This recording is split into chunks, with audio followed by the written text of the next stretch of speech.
Welcome back. Today we're going to talk about the EPZ P50. So almost everything you need to know about the P50 is actually here on the front of the box. This one is a 5-driver universal fit IEM. It does have a dynamic driver, it does have a balanced armature, and it does have planar magnetic drivers. And we'll talk about that config in a second. But it is also an open type hybrid. So if we look at the back of this, you can kind of see that there is a normal, what I would call a decorative vent, but in this case, it's actually an open. So those holes lead back to the kind of back chamber of the shell. And if you listen closely when you're playing music through this, you can actually hear the music coming out of the back. So one of the few IEMs that actually does have a true open back and done very well. So I think the only criticism on this one was there's no little lip on the nozzle, which will annoy some people, and perhaps it's a little bit bigger on the bigger side. But, you know, it's a lot of drivers. It's actually done very well. I don't really have any problems with the fit, but all of that is very nice. I think you also do get a modular 4-core cable by EPZ. This one is the screw type modular, so you actually unscrew this little bit down here and it is threaded, and you can pop on your 3.5 or 4.4. You do get a nice leather case, which may be the first, I don't know if EPZ's actually used that before. I think it's the first one that I have, but it doesn't mean that they haven't used that one before. So that is what's kind of in the box and those general things. So let's kind of dive into it. And we'll start with kind of what I just said. So what is it? It is a single dynamic driver. It is a 2BA, and it is a 2-planar tribrid. So yeah, I mean, not all that unique considering we are in 2025. There have been other sets that have a similar tribrid configuration with balanced armatures and planars. This is probably one that comes in a little bit cheaper, not quite Super Mix 4 cheap, but at $180, I think they actually hit the target price really, really well. So is it better than Super Mix 4? And I think Super Mix 4 is actually a really nice set. It is very energetic, but if Harman Target is not your target, your preference target, that set, you know, isn't really for you, and this one will be closer to that because it's not quite as energetic, not quite as Harman Target centric as Super Mix 4. So is it better than Performer 7? And Performer 7 was one of those that is another tribrid with kind of a similar configuration. Again, that one was very much a low volume listener. If you turn it up, bad things tended to happen. So if you are a medium to higher style listener, P50 will be a much easier go for you, and it doesn't have a lot of the treble weird timbre that Performer 7 has. So is this one a trifecta? And I will say it's actually very close. I think the price is spot on. Like I said, about 186 I think is what it is on AliExpress for me. But my favorite part is the tuning, and I think they got that really spot on. They got the microplaners right, the level on the microplaners, so they aren't so harsh or planar sounding. Would it sound better with Sonians or 4 balanced armatures? You know, that's probably a big maybe.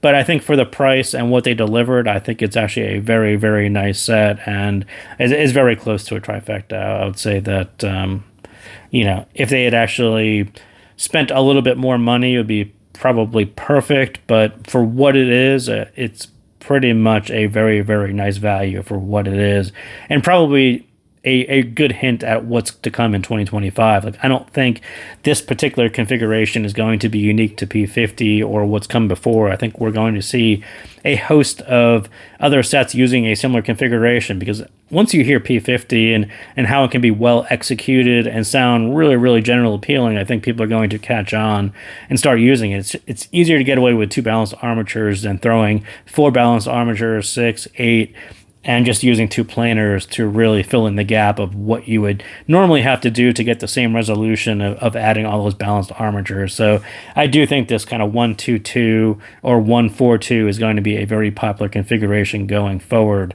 So sound, I will say it's more like a milder brain dance minus the extra treble, and we'll look at the graph in a second. But I think the rest of the tuning hits on similar patterns. It takes on and really similar compliments and complaints that Brain Dance had. And I will say that both sets used bass levels and bass control to achieve cleaner, better imaging mids. And that was sort of what was special on Brain Dance, sort of what differentiates Brain Dance from other sets in a lower price point. It's also going to separate P50 from probably the other $200 sets that you may be used to seeing. A lot of the U-shaped hybrid sets from last year. Those were quite U-shaped. They had a lot more kind of more of a bass shelf, maybe a little bit more treble, but more U-shaped, less vocal centric, less mid centric, and that's sort of where P50 and Braindance are different. And that's why I talk about Braindance as opposed to, is it close to Cadenza 4 or which Ziggad is it close to? Those tend to be more U-shaped. This one is not going to be as U-shaped as that. And both sets, I'll say P50 doesn't dip as hard in the mid bass, but both use this 200 to 500 area in the graph to promote note weight and better male vocals. And again, I think the U-shaped sets tend to not do as well there. They tend to dip hard right there. Both Braindance and P50 try to put a little bit more energy in it. That is something you're going to see going forward in the meta tuning as well. Still going to sound thinner if you use two very thick vocals, but the goal was to sound neutral, and that's pretty much what it did. The upper mid is going to be the trade-off of rising earlier, putting energy where it's more familiar versus the late energy used by Braindance. And again, that was sort of one of the bigger criticisms on Braindance, right? It's got a lot of treble. It's really strong out there, and that is something that P50 really pulled back. It's not nearly as intense as Braindance. It's still present because you still have microplanars, but I think they actually put energy where it should be, and we'll look at the graph in a second. And was this inspired by the too safe meta tuning on KE4? I think probably. This one is still safe. It's still volume scales, but not as dull as KE4. The resolution in the mids and the transparency is definitely more like BD as opposed to KE4. These two sets do that style very, very well. And the treble, after 5K, it looks quite similar, but it's really not. Braindance, again, carries out a lot more energy through extension. It gives you those laser sharp, too much treble sound that people were complaining about on Braindance. P50 really pulled that back, and it really gently drops off from the B8 and microplanar as it should. It should sound extended from the balanced armatures, not sound too planar, not sound too brittle. P50 is going to be much more familiar to you hybrid owners, and it's just going to be a lot more of a reasonable listen to most people. But in the way that Braindance sounds different, so does P50. A lot of this vocal-centric tuning is a little bit different than your typical hybrid that you found at $200. And even on the meta tuning, if the meta was supposed to move the balance a little bit lower, the microplanars tend to stretch it out to the right, so you get more treble extension, and that kind of drags everything back in balance exactly where it should be. So you get better balance, better vocals, better imaging. The downside, it needs a little bit more volume, like we've been talking about with the meta tuning. So let's look at these on the graph, and I'll do something a little bit different. I was actually using UC Trace to actually trace the manufacturer's graphs as opposed to my graphs. My graphs are up on Squig, but I think for the microplanars, it's sort of important to get this part right in the upper treble. It has to be kind of representative of what it is from the manufacturer. And I think the brand graphs are much closer and more accurate in this area. So I think the trace for these two sets actually works out a little bit. It's definitely more accurate. Probably a better representation of what the two sets are next to each other, as opposed to measuring it on a 7-Eleven and seeing like a weird, huge peak out there that doesn't really exist on Braindance. Sure, that set has a lot of treble, but I think what we're going to notice about microplanars going forward is that there is going to be, just like the planar drivers, there is a small range where the microplanars are going to sound natural and not as abrasive or brittle, and that's going to be a pretty small range out in the upper treble.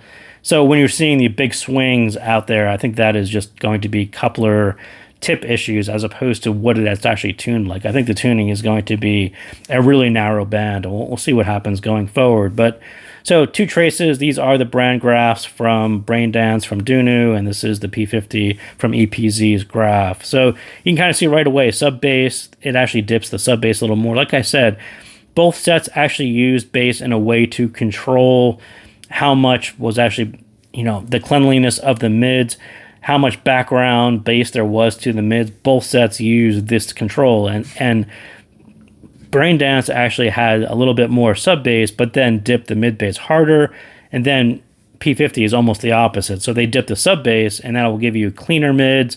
You don't need as much boost out in the air, but then they added a little bit more of the mid bass, and that's going to give your male vocals a little bit more body. They're going to sound a lot more natural.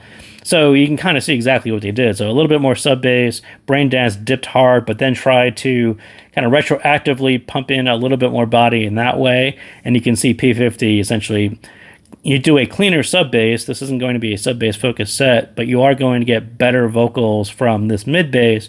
And then this is essentially the meta tilt. You can kind of barely see that where it is, but this whole thing is kind of tilted upwards. And like I said, the meta is supposed to drag the balance a little bit this way with this tilt. And what happens on P50 and these microplaners is, yes, you do get this increase to the body of the vocals, and that is all perfect, but the microplaners are actually going to stretch the graph out this way. So you're getting a really beautiful balance between this nicer male vocals, this nicer lower male vocals, lower mids, and you're getting the extension out here as well, which is going to be a lot more extended than a set like KE4. So yeah, I'm kind of all for this style meta tuning and doing it with microplaners. Again, as I said, I think we're going to see a lot of sets doing something similar, because the way this all works out in tuning is actually very, very nice to listen to.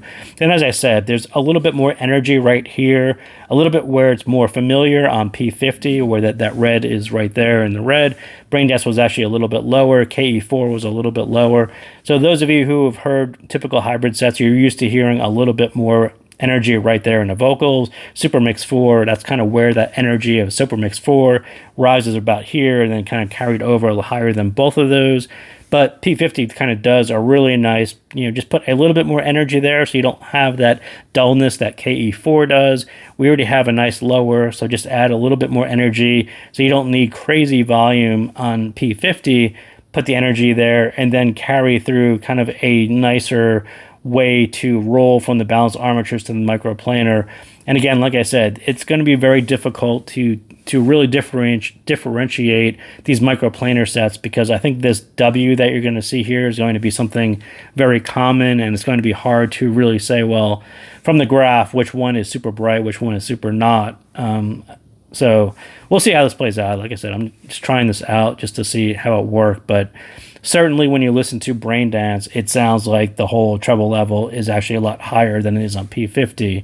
But as I said, I'm not going to swear that tuning wise the two are that direct. I think there's going to be a really small band where these two actually sound right. But yeah, so maybe not kind of on paper, both of these, if you're just looking at them at the marketing listens, that they're actually a little bit similar, but definitely sort of both hit some of the meta points and address them in different ways, but I think both are a little bit unique, and they stand out in the vocal area, and that's going to set these two sets apart from other hybrids that you may be looking at the same time. So the bass, again, my style of bass, it's definitely bass for vocal sets. That may not be your style of bass. It has clean and impactful because of the sub bass is dipped a little bit, like we saw on the graph. The bass is more expressive because it's not blurred by sub bass while sounding a little bit snappier. EPZ, like we've talked about in the past, they do have nice drivers.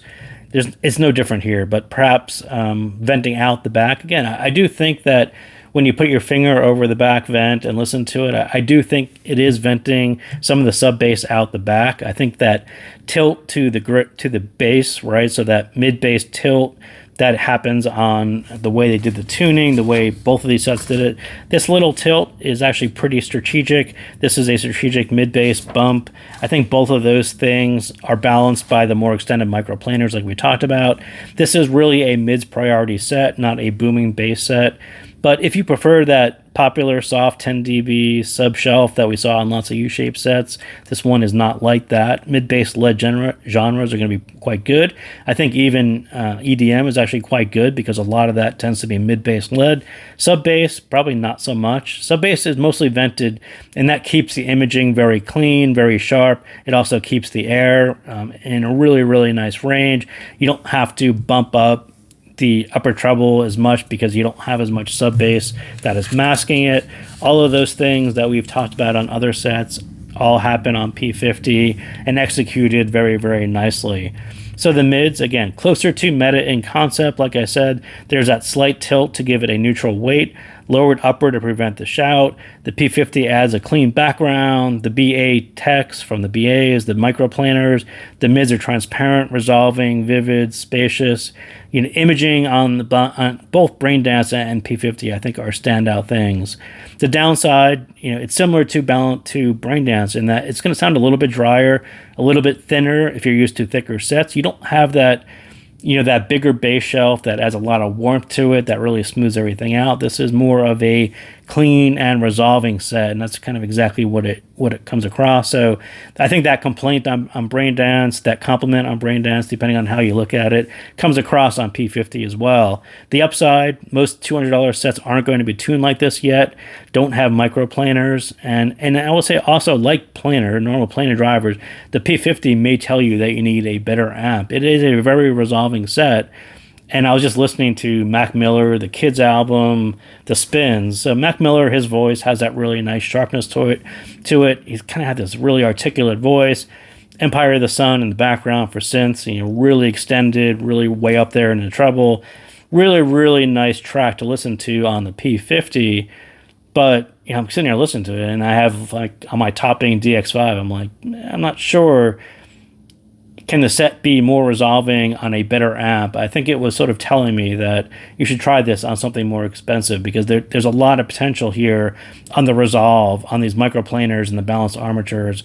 And I think it's one of these sets where you can kind of quickly tell how your source is performing compared to other sources when you A/B it. It's very clean, very resolving, very revealing, and don't be surprised if it whispers in your ear, you need a better amp. So on the treble, definitely the best microplanar set for most people. Dusk and Braindance, SM4, they all went brighter and more treble. That was aimed towards a specific listener type. That's not necessarily the same listener type as P50. P50 treble extension, it's noticeable, but more general appealing levels, scales better with volume. When you pop in P50, you first notice kind of the space in the imaging. It's a lot like maybe Hype 2 in that way. It's a really spacious sound, and we'll talk about it in a second, but it's sort of noticeable. But it's the second thing you notice that you do notice how far out the treble extends. It has this very microplanar sound to it, and the microplanar sound is almost like planar. So I'm used to hearing the planar version of it, but hearing it on the microplanar, I just love the way these extend, sort of more than balanced armatures tend to do, especially if you go back into this revealing source and how revealing, how extended your source is. It is very revealing in that way. But this is what microplanar should do. This is what they should sound like. But there also is this cleanliness is unforgiving, and that will counter the volume. So cleanliness, really clean sounding sets, they may sound a little bit sharper. That may be a little bit more unforgiving on certain tracks. I think that is what happens on P50. I think there are tracks where I turn the volume one notch to the left. Sometimes I move it two to the right. But this one is one of these sets where you do notice that it is so clean and so resolving that it may sound a little bit unforgiving. And when I say that this set needs a little bit more volume, the counter to that will be a little bit more unforgiving on certain tracks. So, I don't think that's a bad thing. I think a lot of sets do the similar thing, and I don't mind it on this. I spent more time turning it up than turning it down, so I'm not going to really complain too hard about it. The stage on this one and the imaging, it's really hard to say why it's so good. I think the lowered sub bass helps a lot. I think some mid bass gives you the depth, no upper mid peak. That sort of gives you all these things, give you the dimension that I was expecting to hear. The clarity to the imaging, maybe that's bass venting, maybe it's the open back, maybe it's the air region on the microplanars. Whatever it is, EPZ did a really, really nice job on the imaging. And again, I would say that Braindance, the imaging on Braindance is also really, really good. So I think part of it is the tuning is more vocal centric as opposed to U-shape. That kind of gives you better imaging. The sub bass control on both of these sets and the bass control on both of these sets, again, sharper imaging. The way both sets carry out through really extended treble, better imaging. I think there probably is some bit bit of open back that's venting some of the sub bass, which would normally cloud some of the imaging. So whatever it is, I think EPZ got it right, and a lot of credit to them for putting out a set that doesn't really sound like the other $200 sets. Really, really nice execution at a quite affordable price for what it is. So that is what I got on the P50. So thank you guys again for tuning in, and I'll see you next time.